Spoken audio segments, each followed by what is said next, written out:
Good morning, welcome back to my kitchen. Today we are making my great-grandma's butterscotch cookie recipe. This is one of our family's favorite recipes and I'm excited to share it with you today. So let's get started. First, we are taking 2 sticks of butter or 1 cup of butter, and this butter is softened and you can let it sit out at room temperature to get it soft, or I put it in the microwave for a few seconds, turned it few more seconds until it was softened. I did soften this a little bit too much, so it's a little bit melted, but that's okay. This recipe is pretty forgiving in that way. So we're going to add this to our mixer, and then we're going to blend it up a little bit just to make sure it's all uniform and there's no clumps really, and there's not too much melted butter. And then to the butter, we're going to add 2 cups of brown sugar.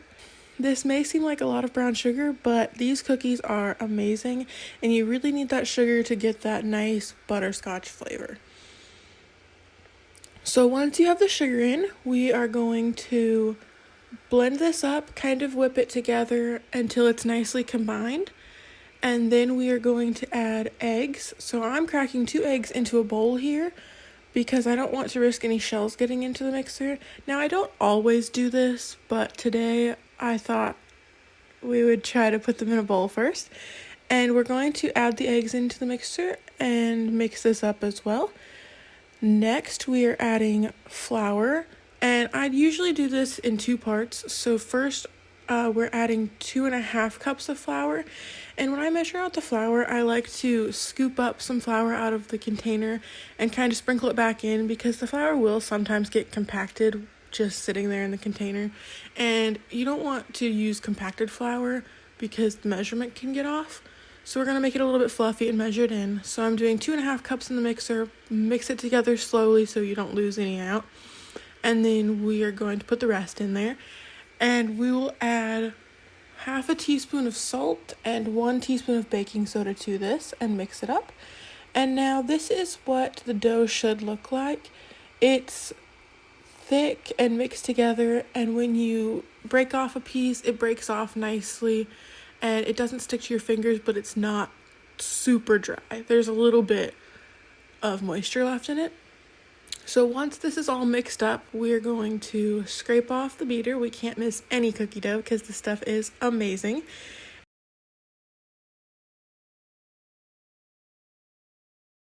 You can see it's nice and crumbly, but it still sticks together. We are now at the baking sheet. I'm just using a normal small to medium size baking sheet here. And we're going to put a piece of parchment paper on there so that they don't stick, and we can take them off because we do not want to over bake these cookies. It's much better to under bake them. So I have a 2 tablespoon cookie scoop here.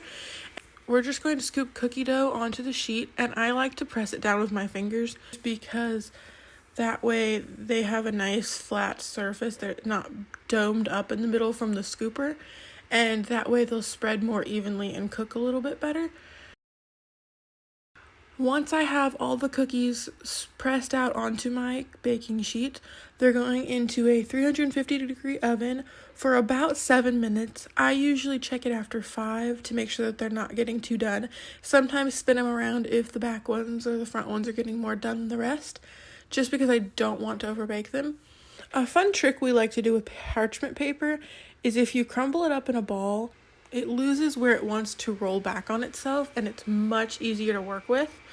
So here I am just filling our second tray with dough and going to throw this in the oven as well. Now, once they come out of the oven, you can kind of see when to take them out is they're a little bit wet still, but not like they're raw. They do look a little bit underdone, which is perfect. I honestly thought when I took these out of the oven that I took them out too soon, but they turned out beautifully. So we typically will take them off the baking sheet. You don't want to leave them on the baking sheet because they will keep cooking, and we definitely don't want to overcook these. And they may seem like 100% they're still dough. They do seem like that, but once they're completely cooled, they are perfect. They're very nice and chewy and soft and have a really great flavor to them.